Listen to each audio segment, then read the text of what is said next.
श्री शिवाय नमस्तुभ्यम, जय महाकाल। कैसे हैं आप सब? उम्मीद करती हूँ आप सब बहुत अच्छे से होंगे। जैसे कि आप सभी को मालूम है कि छत्तीसगढ़ राज्य के धमतरी जिले के वृद्ध विहार भरदा चौक राजीव रोड कुरुद में गुरुजी पंडित प्रदीप मिश्रा जी के द्वारा गौरी शंकर शिव महापुराण कथा की शुरुआत हो गई है। और यह कथा 7 दिवसीय है। शिव महापुराण की कथा जो कि 16 मई से 22 मई 2024 तक आस्था और यूट्यूब के माध्यम से देखी जा सकती है। कथा का टाइमिंग है 2 से 5 बजे तक। तो आज की कथा में मैं दोनों दिन की कथा का सार एक ही वीडियो में बनाने की कोशिश कर रही हूँ। वीडियो पसंद आए तो प्लीज़ आप ज़्यादा से ज़्यादा शेयर ज़रूर करें। साथ ही साथ मैं अपना एक व्हाट्सएप ग्रुप बनाई हूँ। अगर आप रोज़ाना की तिथियों की जानकारी और भोलेनाथ के उपाय की जानकारी चाहते हैं तो व्हाट्सएप के माध्यम से देखना चाहते हैं तो हमने एक व्हाट्सएप चैनल बना लिया है। इसका लिंक मैं डिस्क्रिप्शन बॉक्स में दे दूँगी, आप सभी उसको ज्वाइन कर सकते हैं। तो आज और कल की जो कथा हुई थी तो गुरुजी ने उसमें बहुत सारे नए उपाय बताए हैं कि ऐसा क्या करने से भोलेनाथ आने वाली परेशानी को हमें पहले से ही अंदाज़ा हो जाता है और 7 दिन पहले ही संकेत दे देते हैं। इसके साथ ही गुरुजी ने सभी को 6 मंत्र बताए हैं जिन्हें अपने जीवन में उतारना चाहिए और विपरीत स्थितियों में यह उपाय करके और मंत्रों का प्रयोग ज़्यादा से ज़्यादा करके जीवन में खुशियाँ कैसे प्राप्त कर सकते हैं, इसको गुरुजी ने बहुत अच्छे से समझाए हैं। साथ ही साथ गुरुजी ने पति पत्नी के जीवन में क्लेश को दूर करने के लिए, प्रेम बढ़ाने के लिए काफ़ी सरल उपाय की जानकारी दी है और बिल्कुल नए उपाय हैं। साथ ही साथ गुरुजी ने गौरी और शंकर को प्रणाम करने से क्या प्राप्त होता है इसकी जानकारी दी है और इसके साथ भस्म का शिवलिंग कैसे बनाएं और इसे बनाकर पूजा करने से क्या फल की प्राप्ति होती है, इसकी भी जानकारी गुरु जी ने इसी कथा में ही दी है। तो सभी की जानकारी इस वीडियो के माध्यम से आपको देखने और सुनने के लिए मिल जाएगा। तो पहले विशेष जानकारी की ओर गुरुजी ने कहा कि माननीय विधायक जी ने हमें बताया है कि यहाँ पर जो शिवलिंग है उस शिवलिंग का निर्माण स्वयं माता जानकी जी ने किया और अपने हाथों से निर्माण किया है और साथ ही साथ जानकी प्राकोत्सव भी है। 16 तारीख को यह माना गया था तो उसकी बधाइयाँ भी दी है। गुरुजी ने कहा कि यदि आप षडाक्षर मंत्र का वो जप करते हैं और आप शिव जी को प्रणाम करते हैं तो आप गुरुजी ने यह कहा है कि यदि आप षडाक्षर मंत्र कहते हैं तो केवल आप शिव जी को प्रणाम करते हैं, लेकिन यदि आप शिव महापुराण कथा के अनुसार अपने मुख से श्री शिवाय नमस्तुभ्यम कहते हैं तो फिर आप गौरी और शंकर को प्रणाम कर रहे हैं। अर्थात श्री मतलब गौरी और शिवाय मतलब शिव। तो आप सभी को अपने जीवन में श्री शिवाय नमस्तुभ्यम मंत्र का जाप करते ही रहना चाहिए। अगली जानकारी देते हुए गुरुजी ने कहा है कि कई लोग कहते हैं कि हम लोग कौन से मिट्टी को पार्थिव शिवलिंग बनाएं या कौन सी मिट्टी का उपयोग करें। तब गुरुजी ने कहा कि अगर आपको समझ नहीं आ रहा है कि कौन सी मिट्टी लेना चाहिए तो आप भस्म का भी शिवलिंग बना सकते हैं।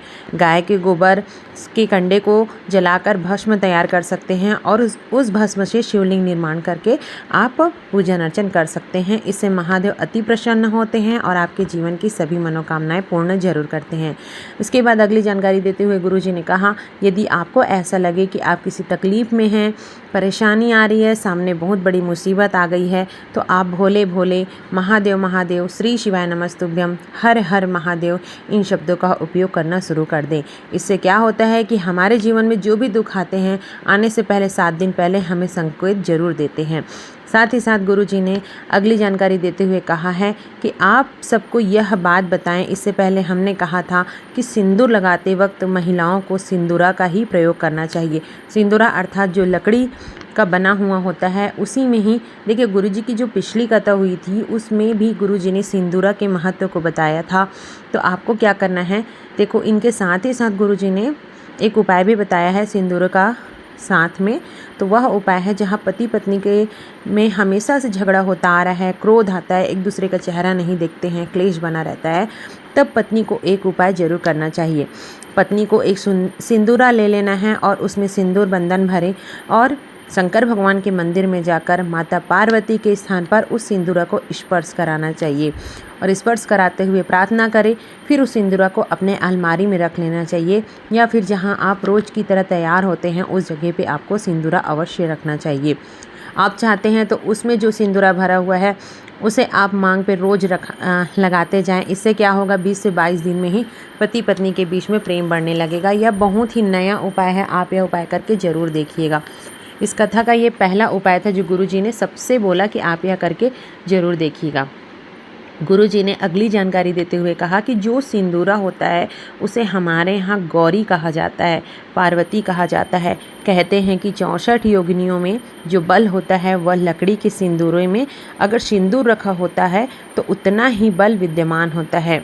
अगर वही सिंदूर वह स्त्री विवाहिता नारी अपने मांग में सिंदूर लगाकर अपने घर से बाहर निकलती है तो किसी माई के लाल में यह दम नहीं होता है कि वह उसे आंख उठाकर देख सके। इतनी शक्ति होती है उस सिंदूरा में। तो आप सभी से मैं भी रिक्वेस्ट करूंगी कि आप सभी लोग एक सिंदूरा अवश्य रखें और अपने पति की लंबी आयु के लिए वह सिंदूरा यूज़ ज़रूर करें। अगली जानकारी देते हुए गुरुजी ने कहा, अभी कुछ दिन पहले गुरुजी के एक संवाद में हुआ था, किसी ने विरोध किया था कि गुरुजी ने कहा आपने इतने विवाद हो रहे हैं, आप बताते क्यों नहीं हैं। अर्थात गुरुजी से किसी ने कहा कि आपके ऊपर इतने विवाद हो रहे हैं, आप क्यों नहीं बताते। अक्सर देखो, अभी कुछ दिन की जो एक क्लिप आई थी उसमें क्या हुआ था कि राधा जी के विवाह को लेकर गुरुजी ने कुछ बातें कही थी।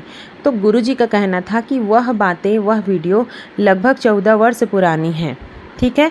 और गुरुजी ने कहा कि जो वीडियो चलाई गई है, जो क्लिप चलाया गया है वह 14 वर्ष पुरानी है और उस वीडियो क्लिप को कट करके गलत बनाया गया है। क्योंकि गुरुजी जब भी बात करते हैं तो वह शिव महापुराण में प्रमाण के साथ बात करते हैं। जैसे कि आप सभी को वीडियो के माध्यम से दिखाया जाता है और बताया भी जाता है, जो भी बोलते हैं वो प्रमाण के साथ ही बोलते हैं। तो गुरुजी ने कहा कि इसका भी मैं प्रमाण देता हूँ। और उन्होंने आगे कहा कि गुरुजी ने आगे कहा कि आप ब्रज 84 कोस को जाएं, वहीं कोकिला वन में कोसी के पास जाओ गाँव है वहाँ जाएं और वहीं पर अनन्य घोष श्री कृष्ण और राधा जी का मंदिर बना हुआ है। गुरुजी ने कहा कि आप सभी गीतापुर गोरखपुर की ब्रह्मवर्त पुराण लेकर आइए और पेज नंबर 271 निकालें और अध्याय 50 में आपको वर्णन देखने मिल जाएगा। अर्थात इसका मतलब यही है कि जो भी गलत वीडियो क्लिप बनाए हैं उस वीडियो क्लिप को क्योंकि मैंने स्वयं ही यह कथा देखा हुआ है, तो गुरुजी ने कहा है कि ब्रह्मवर्त पुराण में यह देखा गया है। हम लोग पूरे टीवी के माध्यम से देखे थे कि गुरुजी ने जो अध्याय बोले हैं, जो पेज क्रमांक बोले हैं, उसमें स्पष्ट लिखा हुआ है। यदि आपको अभी भी डाउट है तो आप वह पुराण खरीद के ला के देख सकते हैं और अपने डाउट को दूर कर सकते हैं। तो आप सभी से कहूँगी कि प्लीज़ भ्रम में ना रहें, गुरुजी को सपोर्ट कीजिए, क्योंकि हमारे जीवन में परिवर्तन लाने वाले वो महत्वपूर्ण प्रवर्तक हैं। उम्मीद करती हूँ आज का वीडियो आपको पसंद आया होगा और इस कथा और इस उपाय को सुन के सभी लोग उपाय को ज़्यादा से ज़्यादा करेंगे। और इस वीडियो में छोटे से सार देने की मैंने कोशिश की है, 2 दिन की कथा को छोटे से वीडियो के माध्यम से लाने की कोशिश की है। उम्मीद करती हूँ कि आप सभी को पसंद आया होगा और प्लीज़ मेरे व्हाट्सएप चैनल पर आप लोग ज़्यादा से ज़्यादा जुड़े और मुझे मेरे चैनल को सब्सक्राइब करें, लाइक करें, शेयर करें और वीडियो पसंद आए तो कमेंट्स में श्री शिवाय नमस्तुभ्यम हर हर महादेव जरूर लिखें। प्रत्येक स्त्री को सिंदूर का इस्तेमाल ज़रूर करना चाहिए। बैसाख का महीना है, इसी तरीके से मैं पूरे बचे हुए दिनों में जितनी भी कथाएं होंगी उसका छोटा छोटा सार छोटे से वीडियो के माध्यम से बताने की पूर्ण कोशिश करूँगी। उम्मीद करती हूँ वीडियो पसंद आया होगा। इस चैनल को सब्सक्राइब करें, लाइक करें और ज़्यादा से ज़्यादा लोगों तक शेयर करें। श्री शिवाय नमस्तुभ्यम। जय महाकाल।